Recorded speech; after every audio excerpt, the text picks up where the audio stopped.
Hello. Happy Sunday. I'm so honored, overwhelmed, um, kind of blown away. So you guys are talking in the chat about did he sell his house yet? And I'm just, it's humbling that people would pay attention to little old me. How you all doing on this Sunday night?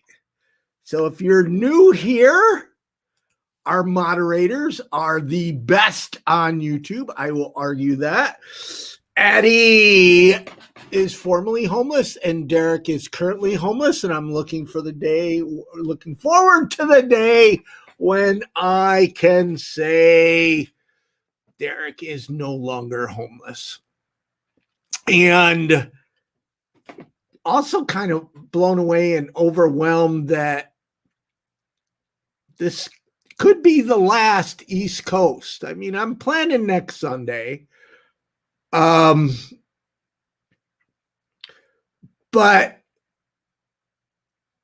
I don't know. It's on. It is on. So I also, if you're new here, I've been taking care of my mom. Then, she passed away over a year ago, and I decided I probably should have cleaned out the house last summer, but after taking care of her for a couple years and COVID hit and I wanted to go, I went to Los Angeles, I went to San Francisco, I went to New York, I went to Harrisburg and Philadelphia. I saw advocates out helping homeless people. And it was important to me to go and travel and use invisible people's influence to help show. So one of the things that happened when COVID hit is volunteers stopped volunteering, rightly so. Many volunteers are older. It's not a criticism, but homeless people were without, services that nonprofits and charities provided because there was a lack of volunteers. So Invisible People, we went out and through many documentaries and a couple of other things, we used,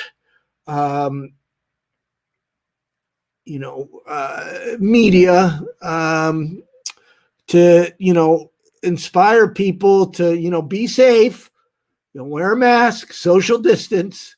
But you can still go out and help homeless people.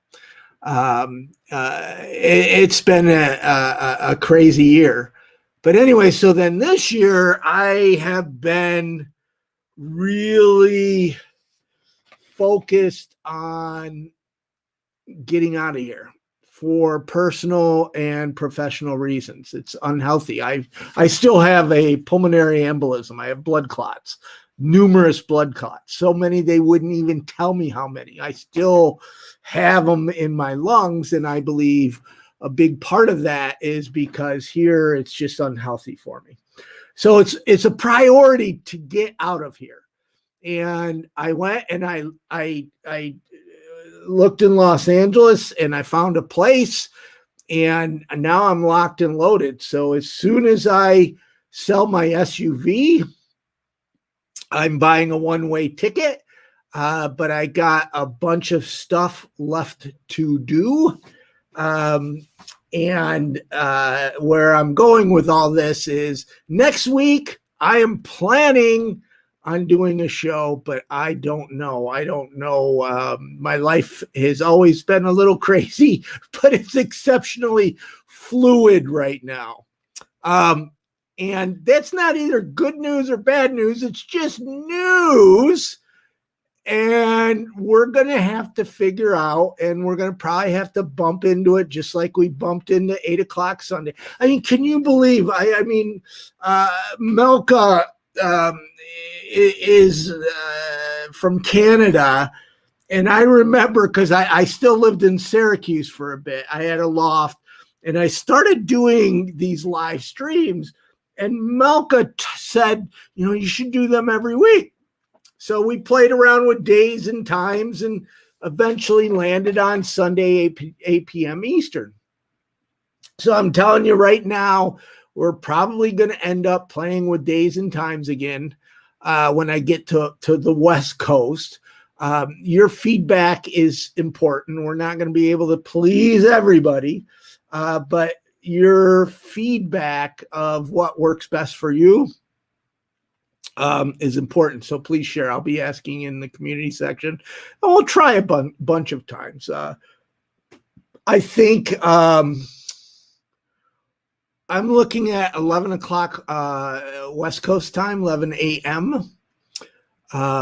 The thing is, if I go 8 p.m. like I do here, it would be way too late for our UK friends and others across the pond. And if I go 5, which would make it the same time as this, and maybe there's times we do it, then it really kills my day. And what I mean by that, because you guys are a priority, but during the day, and you got to understand, going any place in LA is an hour and a half traffic. I mean, just to go across the street is an hour and a half traffic. So for me to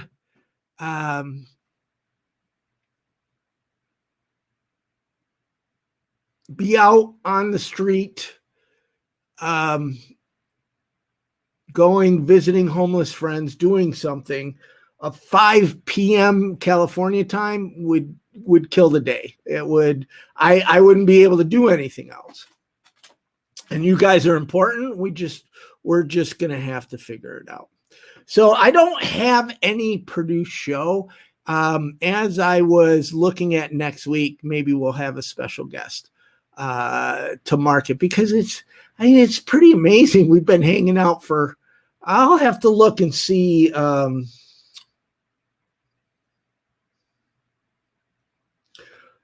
what date it was that we did the first live stream. And I think it was with Charlie and Amanda, or maybe it was with you, Addie. I know we did a couple early on.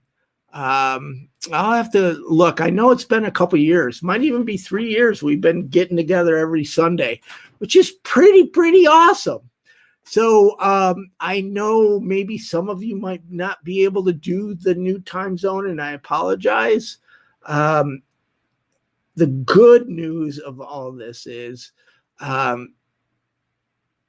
for last year, maybe 2 years even, Invisible People is still growing, still having impact. I mean, gosh, we've done 11 mini documentaries. We did our first scripted film. We're doing news. But as far as the video content here on YouTube,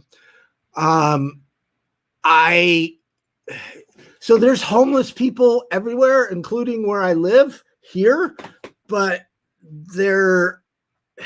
and please, I hate homelessness. I mean, I love homeless people, but I hate homelessness.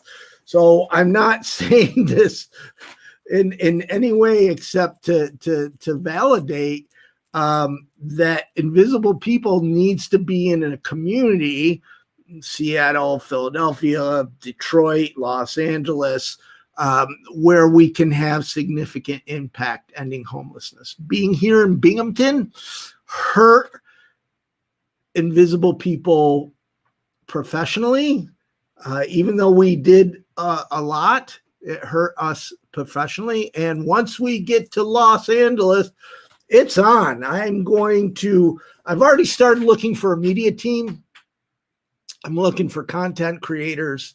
videographers, cinematographers, editors, and people that can produce short form media.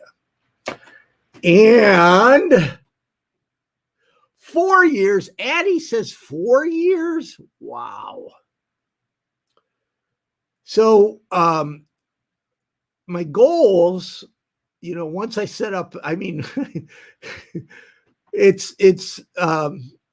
I've moved around the country several times. I've moved from here to Los Angeles, from Los Angeles to Columbus, Ohio, back to Los Angeles, then from Los Angeles to St. Louis, and then back to Los Angeles, and then to Syracuse, New York, and then to Binghamton. So I have moved a lot, and I've been used to it, but this is by far the hardest and most strangest move. So when I hit LA, I'm going to be pretty much walking into a one-room apartment that I'm grateful for, but it is I've got to also furnish that. So it's probably going to take me a little bit of time to get set up, but for the first time ever, since Invisible People started, you guys might not know this. I rebuilt my life back to a 3-bedroom house, from homelessness to a 3-bedroom house, from homeless to a homeowner. I rebuilt my life. And then in 2008, the economy tanked and I lost everything again. And since then, I have not felt like I've recovered my life since 2008, because it's just been struggle after struggle. I've never been able to focus on Invisible People full time. I was always working other jobs.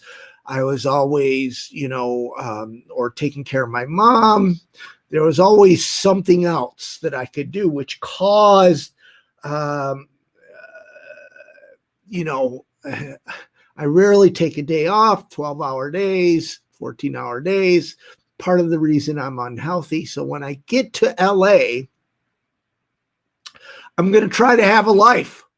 I'm going to try to take one day off a week. I've worked for the last 12. I've probably taken 2 days off a year for the last 12 years. So I'm going to try to take one day off a week. I'm going to try to lose this weight. I'm going to try to get healthy. Maybe go fishing for a future Mrs. Horvath some point. I'm really looking forward to what is right around the corner. And being honest, I am also scared to death as to what is going to happen. But that is the wonders of life, that you have to face the fear and move forward. So again, I don't have any guests tonight, just us talking. So if there's something you want to talk about, I know I put it in the community. Somebody asked, would I come to Detroit? And once I'm in LA and grounded, so when I was taking care of my mom, I wasn't able to travel freely. And of course, we have this Delta variant and coronavirus picking back up. And you know what? I call me selfish. And I know Walter is in there somewhere. I saw him earlier. Hey, Cindy. Yes, I will get to Detroit. I love Detroit. In fact, I actually go through Detroit a lot. It's where I have to fly through. But call me selfish.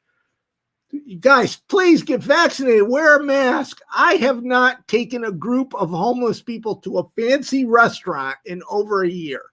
It's something I love to do. And that's what I mean by being selfish, is taking 20 homeless people to a fancy restaurant.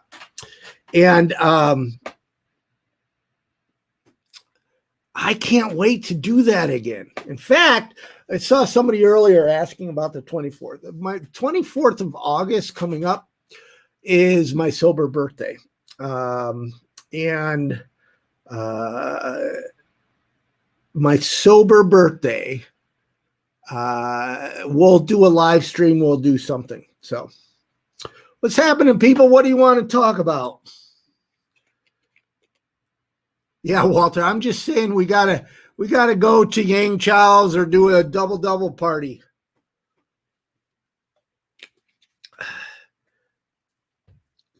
Yeah, Claire, I'm just playing a little bit. And we're humans, we're selfish creatures, but I really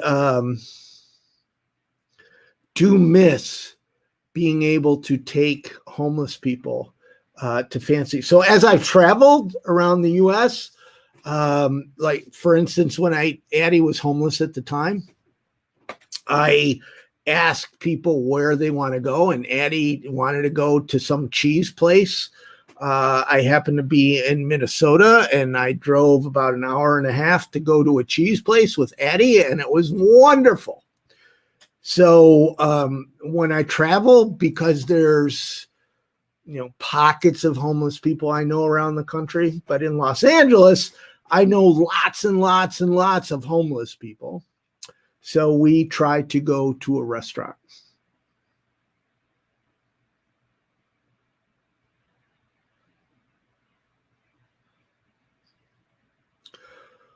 Wow, 6 mini homes in a parking lot, church parking lot. That's great.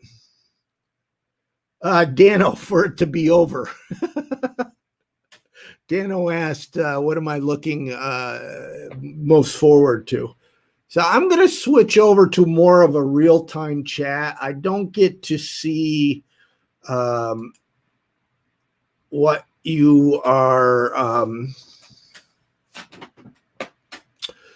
any donations that come in or anything. And you guys already know this. We're not,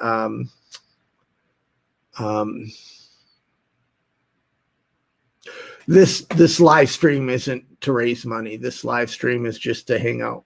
And Bobby M., you asked earlier about a message being deleted. I don't know what message. I didn't, and Addie or Derek weren't on yet, so there's no way that any of us could have deleted anything that you typed in. I do have some of the really bad cuss words in a filter, but I don't think you use that, so I don't know what happened. Heaven Rivers, thank you. Hi, Nancy.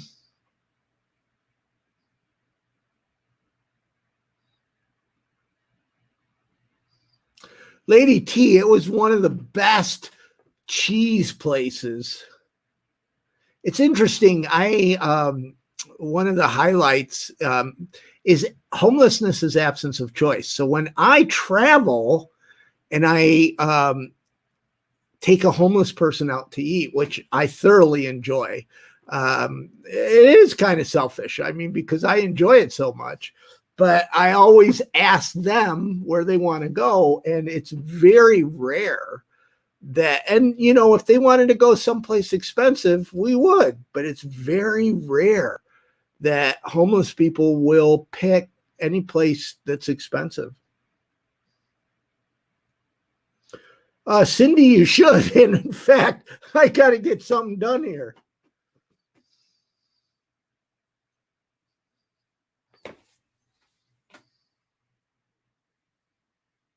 Hey, Claire, glad you got out of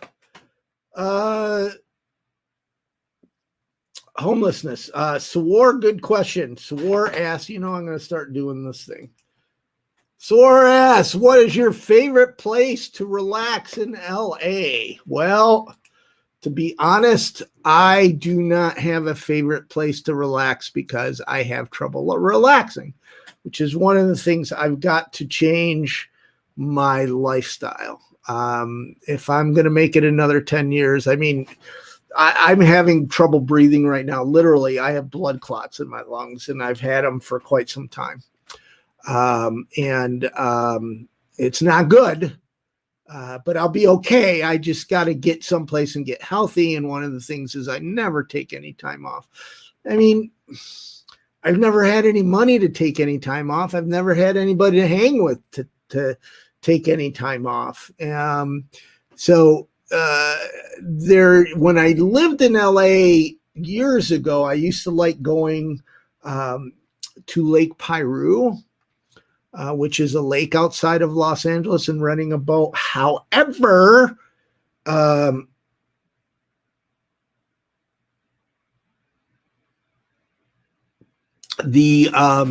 with the droughts and everything, I don't know what happened.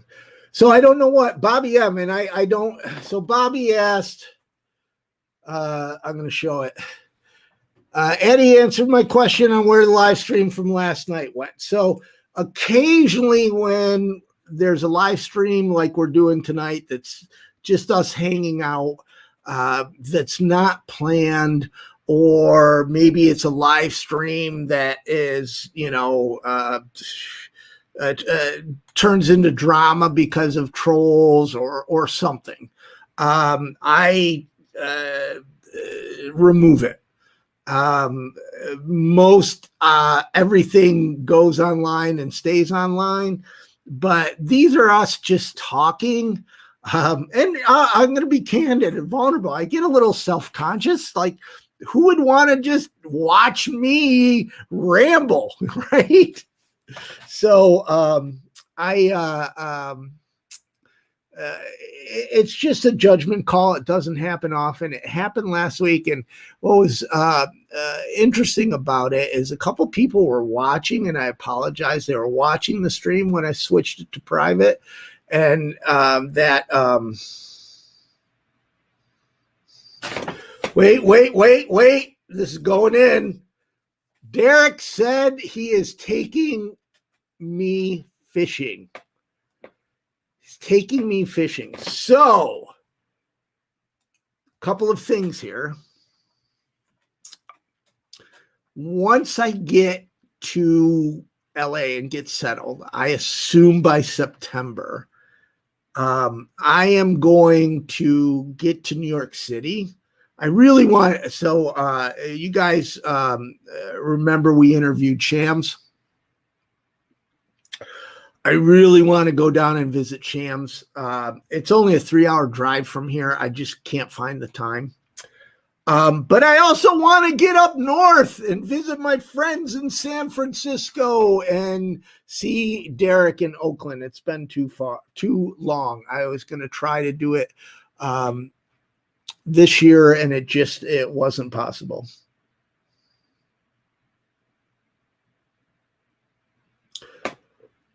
Dave Anderson, thank you for helping our homeless friends.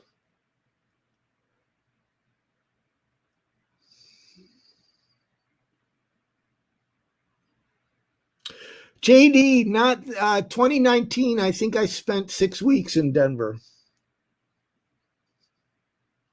It's kind of weird. I go through, because most of, thanks, Ralph. Ralph likes the Kiss shirt. Most of our travel is paid for and initiated by third parties. In fact, the 6 weeks in travel, there's an organization called Mayors and CEOs, where all these mayors and CEOs got together to fight homelessness and formed a coalition. And they contracted me to go to a bunch of cities, and Denver was one of them.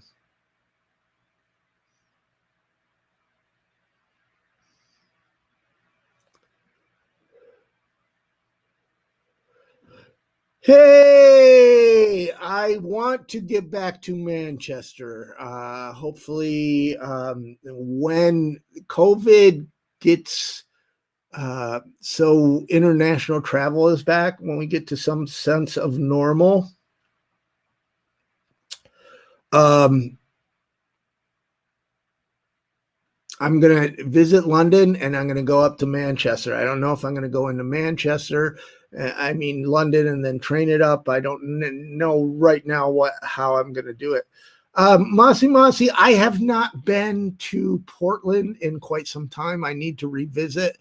One thing about Portland that was really concerning to me, and is how anesthetized people were to homelessness. And what I mean by that, poor, and I'm not saying this in the, the Fox News lefties are wrong and all that, the political division that we have today. But Portland is known as a progressive city, and, the Pacific Northwest is.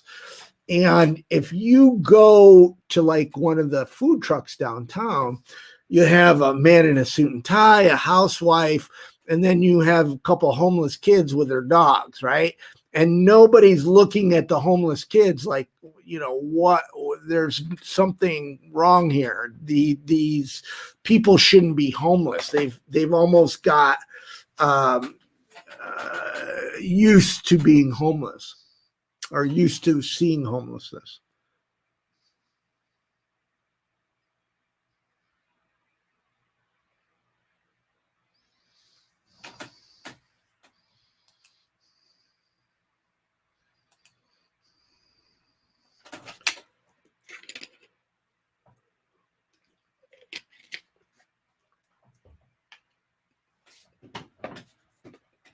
Edwin, hello.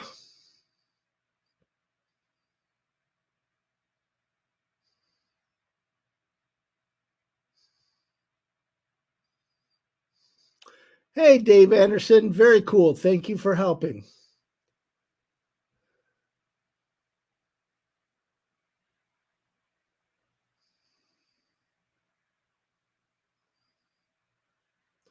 Yeah, JD, there was once a time when we discussed difference of opinions, and now it's a war.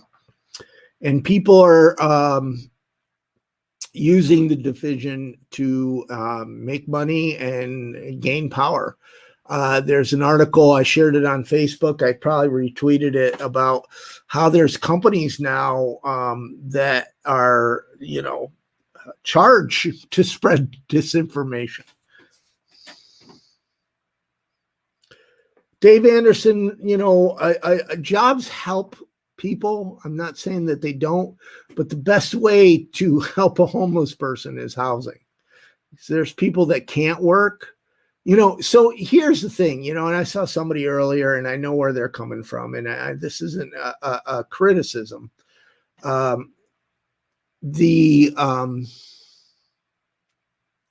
minimum wage is $7.25 an hour. For 12 years, yesterday marks 12 years since there's been no increase in minimum wage. None. The billionaire class increased their wealth just this last year because of the pandemic, almost $2 trillion. I know it's over 1 trillion. I don't know the exact amount. I think it was like $1.3 trillion. Minimum wage has stayed the same.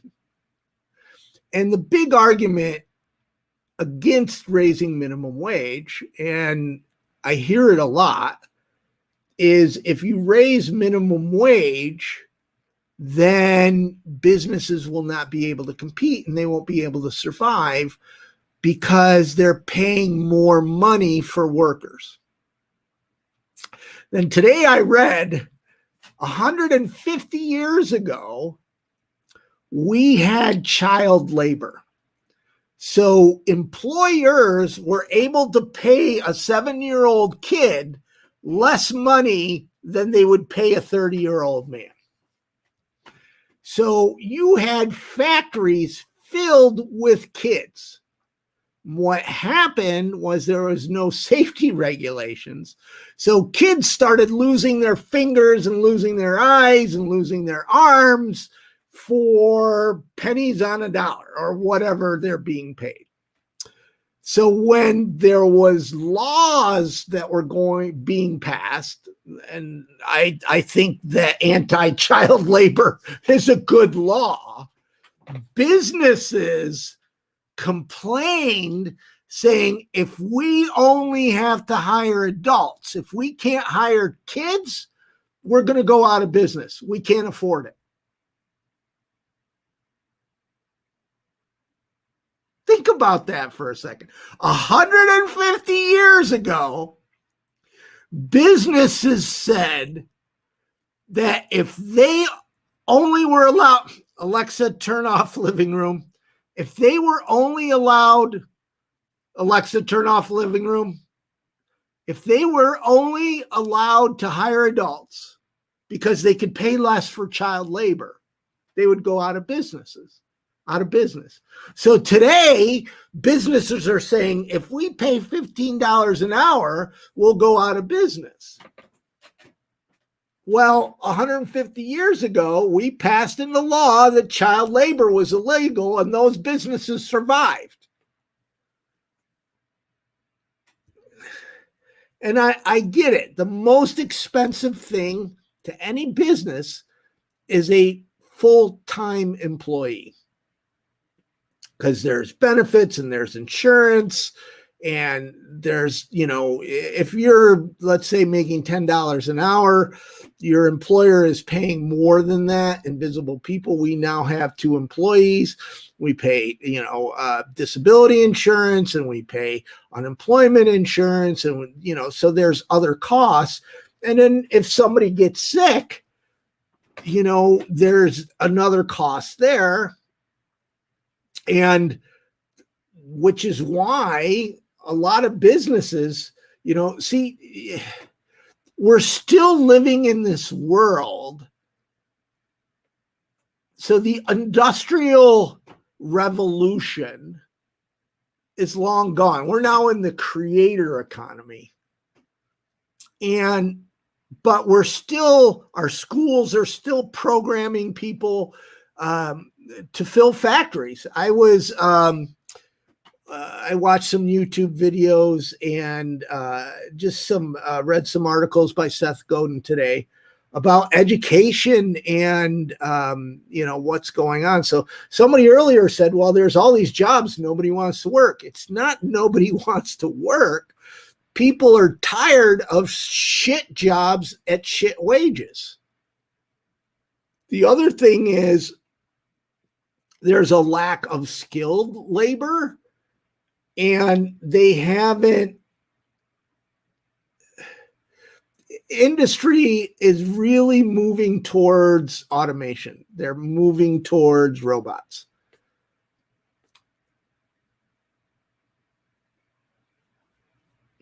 So David, it was Jeff Bezos, when he landed, gave Van Jones $100 million, which Van Jones follows me on Twitter. We're not so lucky. We don't get any funding.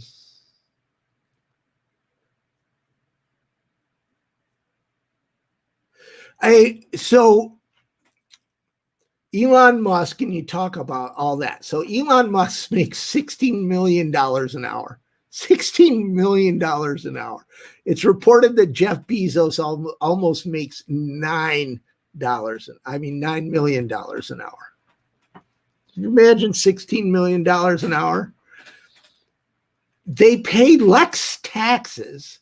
They pay a tax rate of 3.4%. Some of them pay no taxes. Michael Bloomberg, one of the richest men, paid no taxes. And they pay less taxes than the working class. The average $70,000 household pays 14% in taxes, where, Elon Musk, who makes $16 million, pays 3.4%. But yet we blame all problems on the poor. We blame all problems on the working class. We don't blame it on the rich or the division in all this. So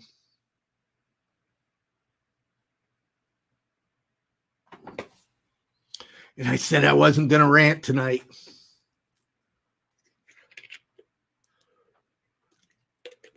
Bunny Bub says, how does that even work? There's lots of information I happen to look at. I'll be honest with you. I spent a couple days on my dad's island. It's like My dad owns, it's like a half an acre. It's tiny. He bought it for $15,000.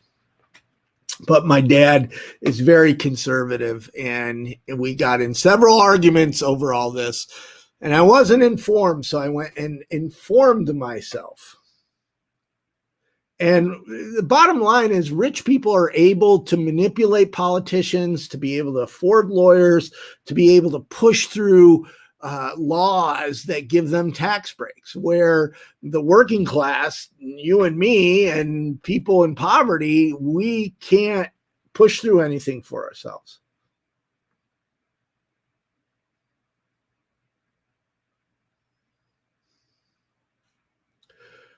So Lorenzo Ortiz, you have a good point. Many of us, me included, get our self-worth from work.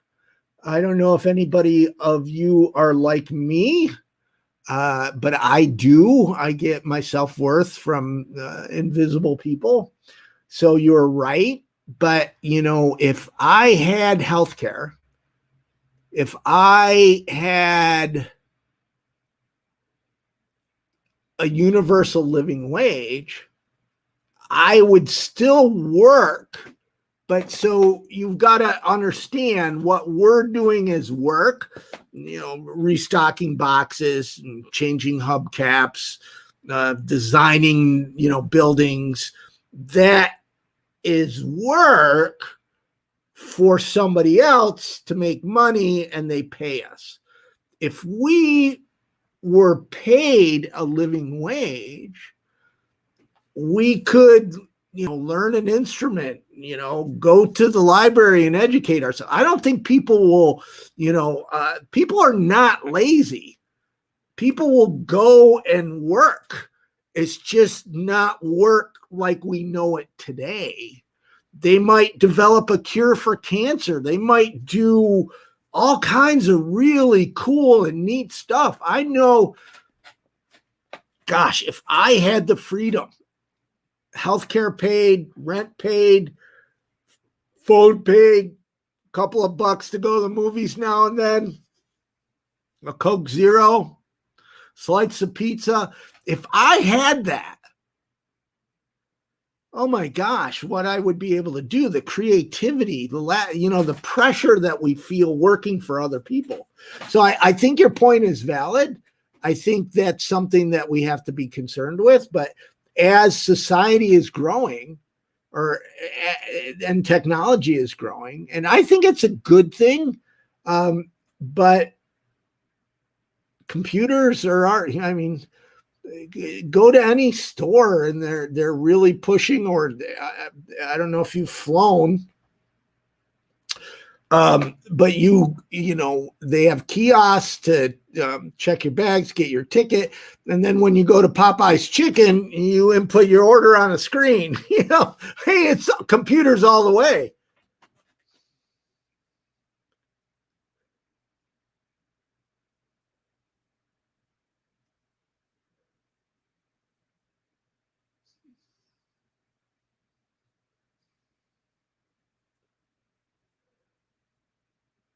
Hey, unknown. I like Sweden. I was watching again. Somebody I binge watched a YouTube channel today a little bit, and they were talking about what countries to live in for $1,000 a month, and I got to say that a couple of them got me thinking about it, but I don't. We're fucked up. America's fucked up, but it's still a great country, and I am proud to be here, and we got to work to fix it. Thank you, David Anderson. Yeah, Bunny Bubs, McDonald's, all of them.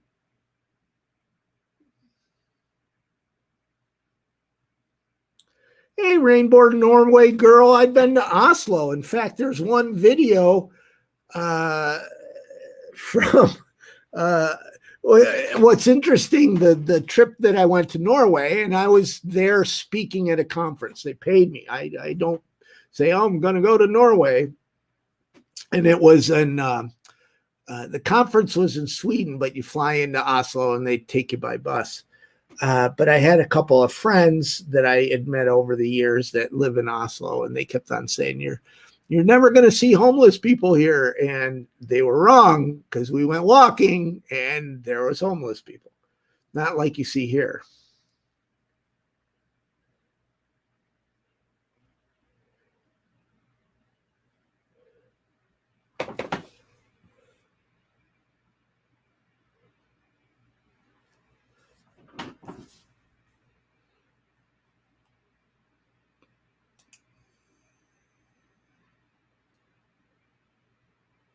Oh, wow. So I just switched between I've been using StreamYard, and I just looked at the YouTube chat, which is delayed, and holy schmoly, that thing is moving fast.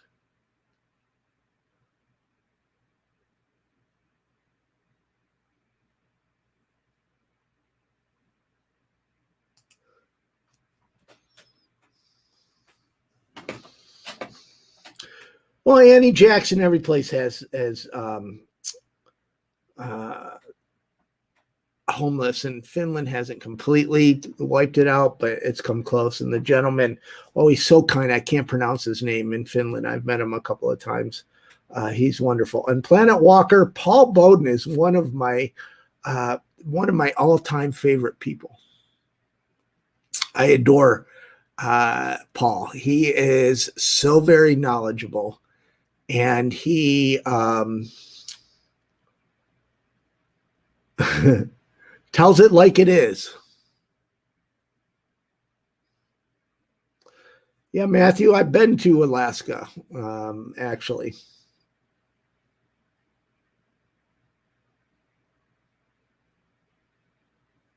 Hello, that might be an idea, but then they're going to make robots to fix robots and robots to fix kiosks. Watch.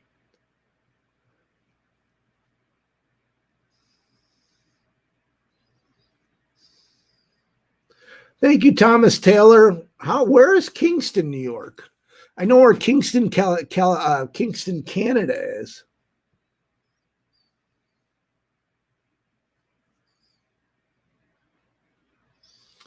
So Emperor Rick asks, what's your idea to fix homelessness? So we're not going to fix homelessness unless we figure out the affordable housing crisis, stop racism, stop domestic violence, foster care, criminal justice system, mental health. Could go on and on and on and on.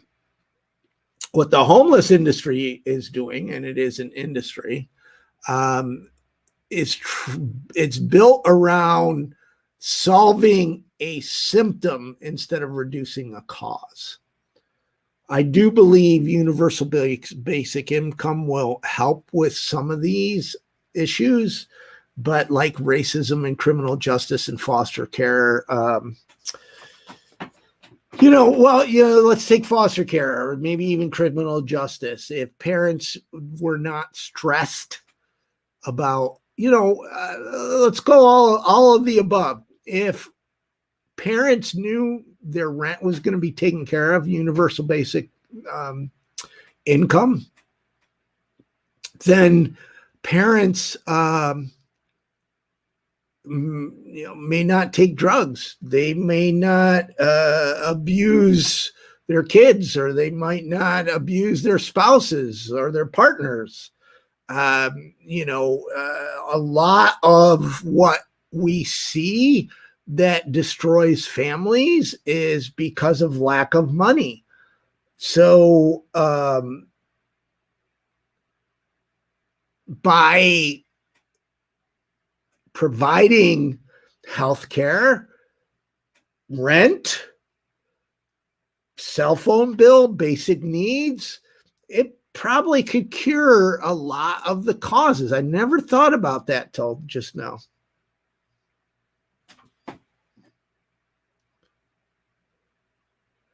Robert Escar show. I think most people heard about it with Andrew Yang, which is really a political event. It's brilliant. Offer people $1,000 a month and everybody's going to vote for you. And Yang had some good ideas, but he definitely was not presidential material. We saw that with his run for mayor. But I've heard about universal basic health care long before Andrew Yang. The thing is, universal basic health care, for it to work, has to provide basic needs like rent, food, cell phone bill, transportation, clothes. And Yang's was just $1,000 a month, and everybody just goes, I want $1,000, I'll vote for you. It's a brilliant campaign strategy. So David Anderson says the breakdown of homelessness. This is so important. The breakdown of homelessness, or the breakdown of family, is a big factor in homelessness, and it is. And universal basic health care could help a lot, relieve a lot of stress on family. It's one of those things. How do you fix family? You need a license to drive a car, to own a gun, to cut hair, to cook a hot dog, to have an outdoor patio, to have a business. You need a license for everything except to raise kids. The most important thing that a human can do is pass on knowledge and morals and ethics to the next generation. However, I know horror stories of families, and then, it's generational. The Bible talks about sins of the father. And so often we see that, poverty becomes a trap, not just for the parents, but then the kids, and then their kids, and then their kids. And it's not good.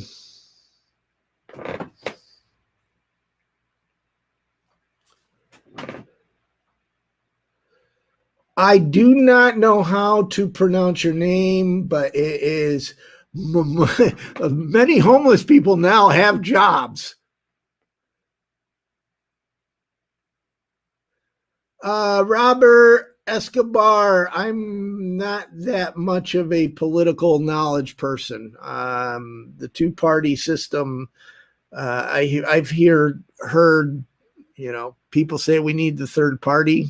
It makes sense. I know the Democrats and Republicans right now are stuck on stupid. So having a third option other than Ralph Nader, and if you're my age, you'll understand that joke, is probably a good idea.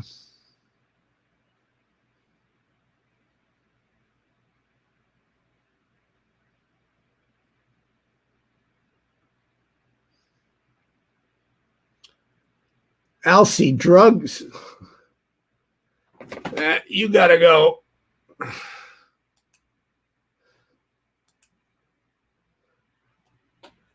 Wait, hang on. I gotta get that comment out there. Oh, hopefully it got rid of all of them. Drug addicts shouldn't sterilize. No. People abuse drugs to escape pain. Most drug addicts had some kind of traumatic experience.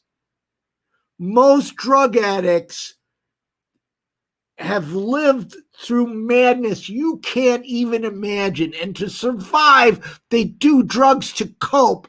And you are so ignorant, you want to sterilize them?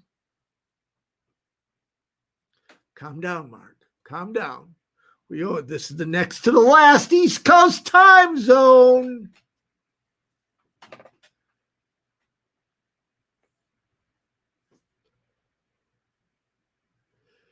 Yeah, so many of you have seen the story of Jean in the 5 kids in the hotel room. Jean worked full-time at McDonald's, rode her bike in the rain, Still couldn't get out of the hotel room. And everybody's saying, well, she shouldn't have had 5 kids. You can say all the shit you want. Fact is, you still have 5 kids. Shoulda, woulda, coulda does not work. You cannot, and these are wonderful, beautiful kids. Beautiful kids. Sterilize them. Oh my gosh. How could anybody be so cruel?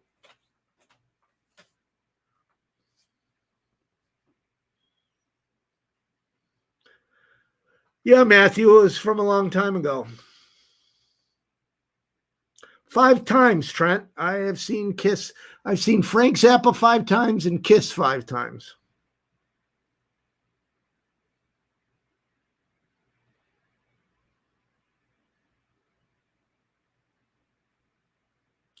So, second badass, it's your job. It's our job, all of our job.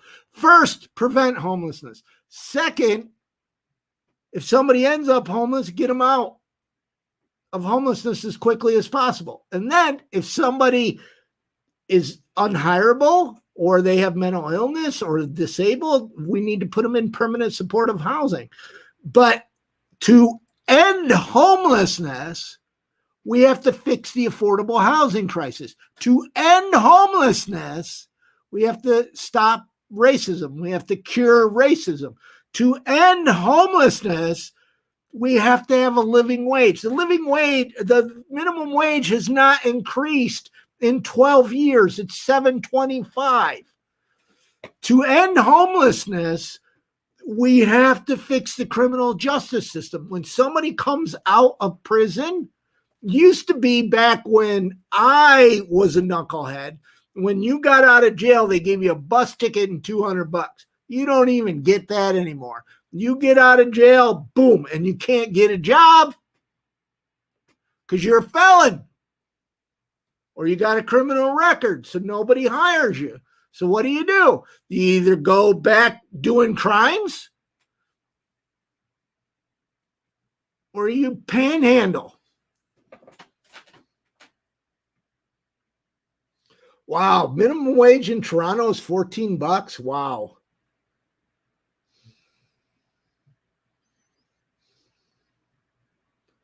Yeah, Bunny Bubs. Zappa sure was. Patricia Wolf. Patrice Wolf. I do not know. I've been I'm a marketing executive, and I've been very lucky that I've been able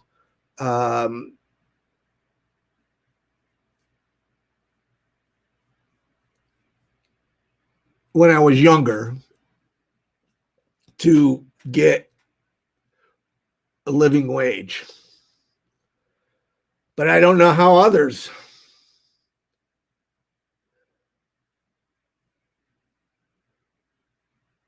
So, Chris, I don't have an answer to that. Chris asked, that's a big statement. It is. How do you cure racism? If you Google this channel, there's an interview with Jeff Ovlet and Mark Dones, who are the leading experts on homelessness and racism. And I interviewed them. And you know what? I'm going to look it up and put it in the chat. It's that important.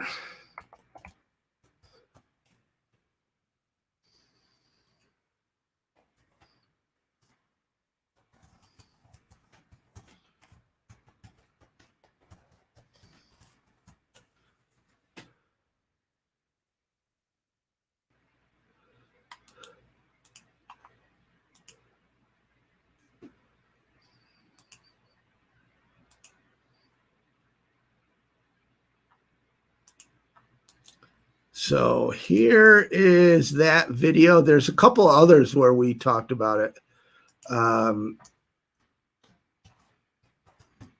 this channel. So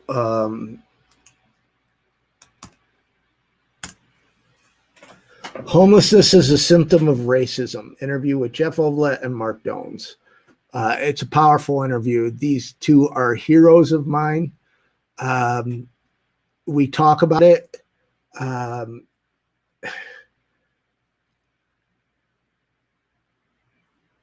The flames of racism with the Trump administration and GOP have been fueled. I think we have to, education, understanding, awareness, time, it is going to take a work. It's not going to, I don't think,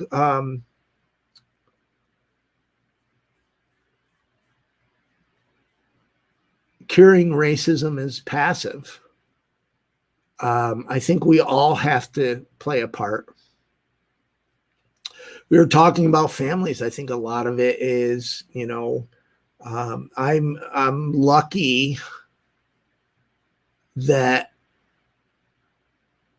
I was brought up by a family that taught me to love everybody.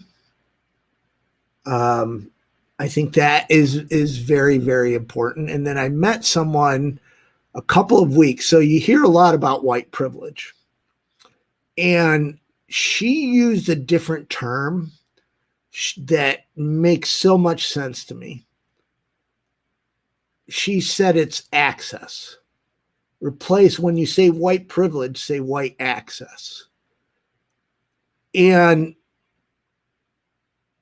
it helps understand, because even though I fell on really hard times, a couple times in my life, I had access to different support systems where people of color don't have that access.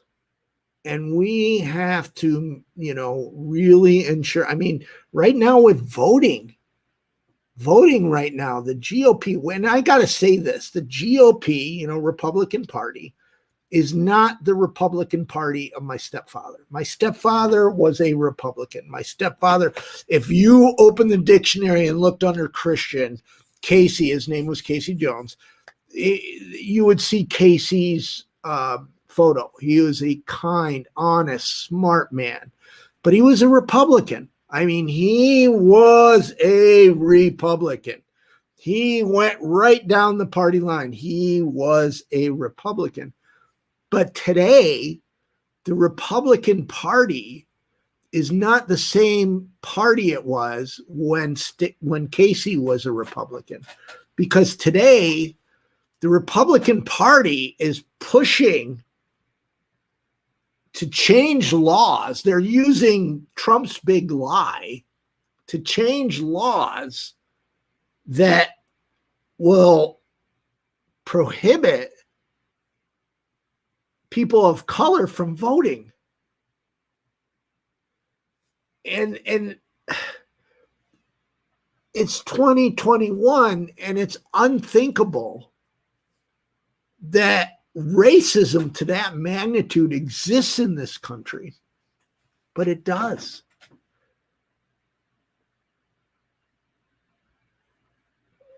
Hey, Chris, I'm not a Democrat, and I'm not, Chris S. says Mark is a Democrat. I am not a Democrat, and I am not a Republican. I am a liberal redneck.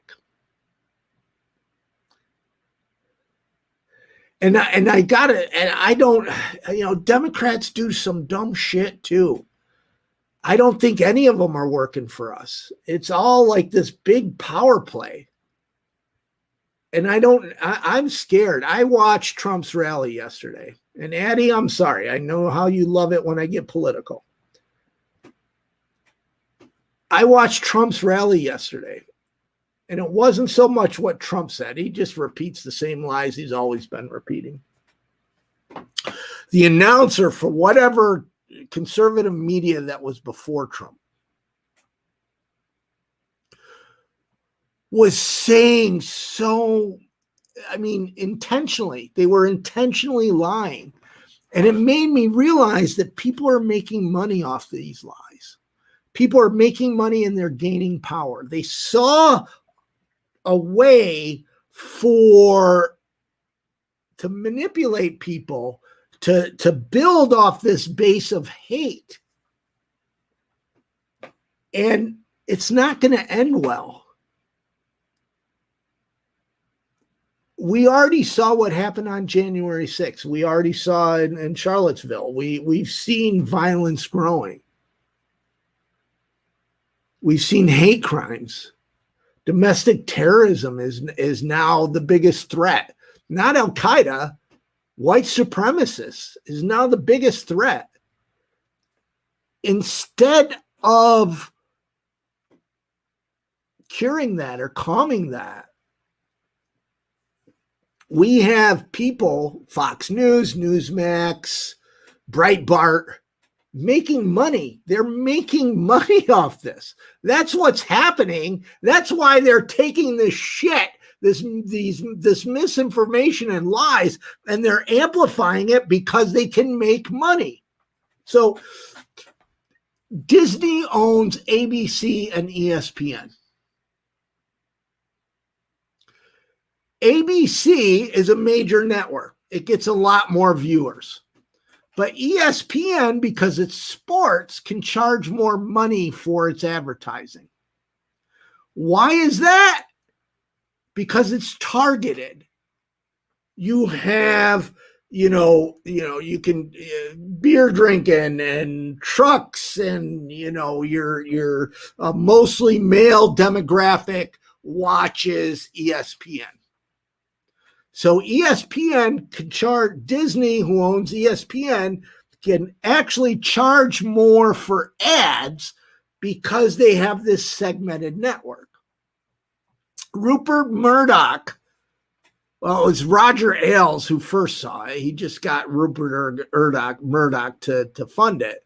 Created Fox News and watch. There's a couple of films. There's it's on Showtime. I forgot what the name of it is. It's brilliant. Oh my gosh. Roger Ailes. I mean, he started Fox News, but the guy was a monster.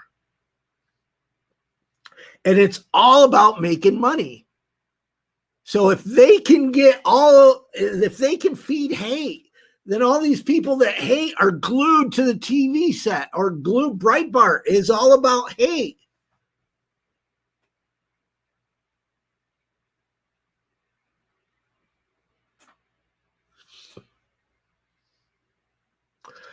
Anyways, we are at 1 hour. So, folks, thank you. Thank you, Addie.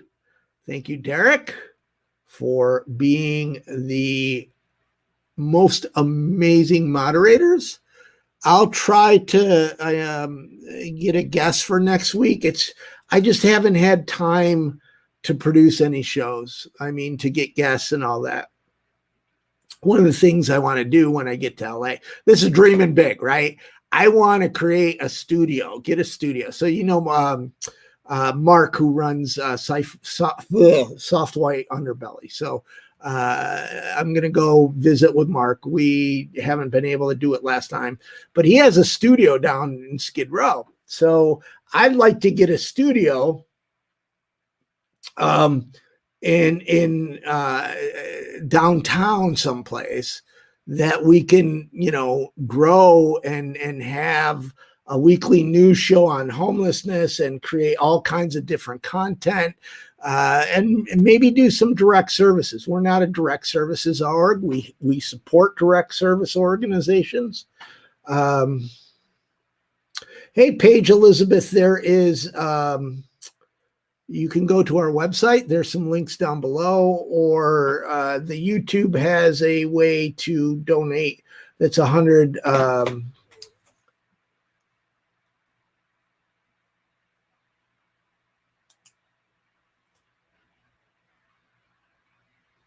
There is a 100% pass through, meaning if you give a dollar goes to invisible people.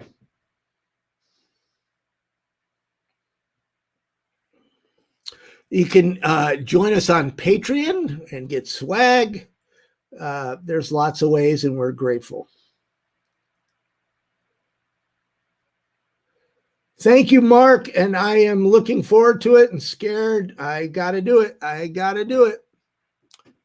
So, as soon as I sell the car, so I'm having problems breathing tonight.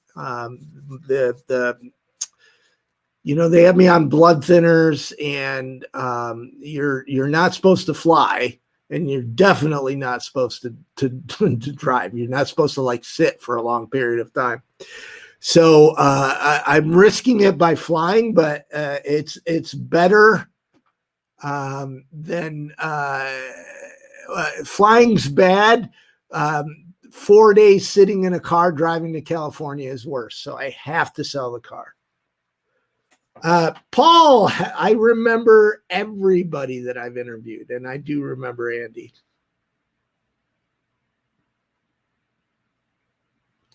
Hey, Vegas chick, people donate. I'm grateful for the people that donate. We do daily journalism. We do mini documentaries. We do movies. We do research. We're working to end homelessness, to change policies, and to counter harmful beliefs. The truth isn't loud enough, and we're making the truth louder.